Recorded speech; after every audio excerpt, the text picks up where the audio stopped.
I've been with our company, Riverside Community Care, with Crossroads Clubhouse for almost 10 years now. It'll be 10 years in October.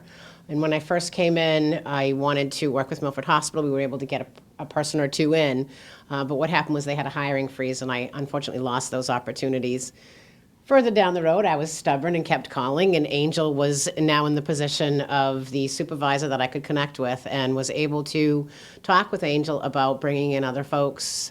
Like we had brought in another person years ago that was still employed, and we were finally able to sit down and meet. I've been in the legislature for almost 7 years now, and shortly after getting elected and sworn in January of 2011, I was approached by the program manager at the clubhouse, who also is a close personal friend, and she said, "You need to come out to the clubhouse, check us out, learn what we do. I think you'll be impressed." So I just want to say thank you to Arlene and other clubhouse members who have worked together with us in Milford to make this program work. I take it really to heart working with Crossroads. I like the fact that I can give another person opportunity to come back and integrate themselves into what is the work life. The hospital is a beautiful environment, and I think to get people into it and create a good atmosphere, we need to give opportunities. So again, I just wanted to say thank you to Crossroads. Again, it's not only me, it's some partners inside the environmental services, human resources, and my boss. So, thank you. Something that I've been very impressed with the clubhouse over the years is how much they do with how little. Their percentage of the state budget is a rounding error to most people. It is, it's a very small portion of the state budget. Yet you hear success stories of people able to kind of rehabilitate themselves, re-enter the workforce after years, sometimes decades of not being in the workforce. And it underscores just how important that mission is. With Crossroads, to be honest with you, before I came here, I had no idea what Crossroads was. I had no affiliation with Crossroads. I just got a job here.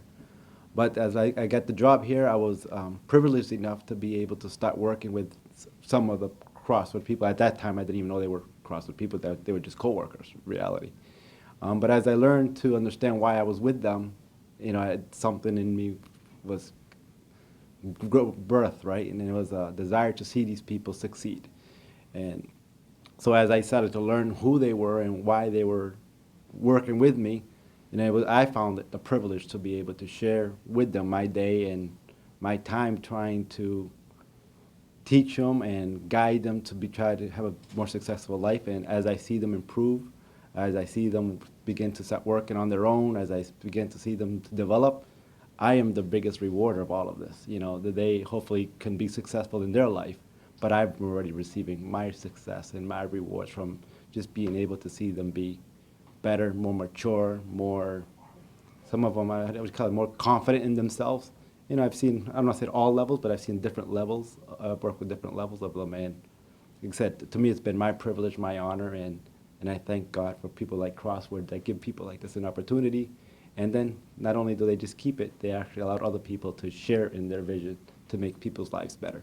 I'm actually going to share a story about my daughter that I had shared when we were over at the home goods store doing a very similar presentation this morning.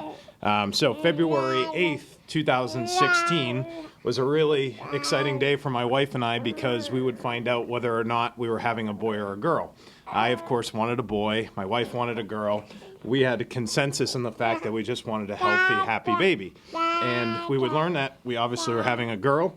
And the doctor came in after letting us know this to inform us that the baby actually had a cyst on her brain. And as you can see, while that worked out perfectly fine, for a lot of families it doesn't. And so for some, it can mean Down syndrome. For others, it can mean some sort of mental impairment. It can lead to Edwards syndrome, which is essentially a death sentence. We were graced by God and very fortunate, but for those who aren't, who are sort of in the mild part of that spectrum, Clubhouse is a program that is absolutely beyond reproach and fantastic because it helps families like we may have needed help for our daughter, which we thankfully didn't, and that there was a program available not only to help assist that person become a productive member of society, but to give them dignity in what they do. So having Milford Hospital be a part of this program, the medical center, playing a role, having people participate here is just a wonderful thing. We now have another person that came in, and he's now working full-time. We have a third person now who is working weekends and part-time, and we're in the process of bringing another person in as well. So our relationship is over 10 years old now, so it's an old-new relationship, and it's one that I think is going to be very lasting, and it's going to be very effective for what we do, and it's given us great opportunities to see success for folks that we would not have had those opportunities if it wasn't for making this relationship. So we are, as a clubhouse, super thankful, and I hope to see another 10 years come out of this. This is Milford TV News and Sports Director Tim Coet. Make sure you check out new editions of the Milford Informer every Friday at 7:30 p.m. or during one of our 8 convenient re-air times throughout the weekend. You can also find individual news stories as well as full archived editions on our YouTube page My Milford TV. If you live in the greater Milford area and have an idea for a news story, you can tweet at us using the handle @Milford_TV, or you can contact me directly by sending an email to news@milfordtv.net.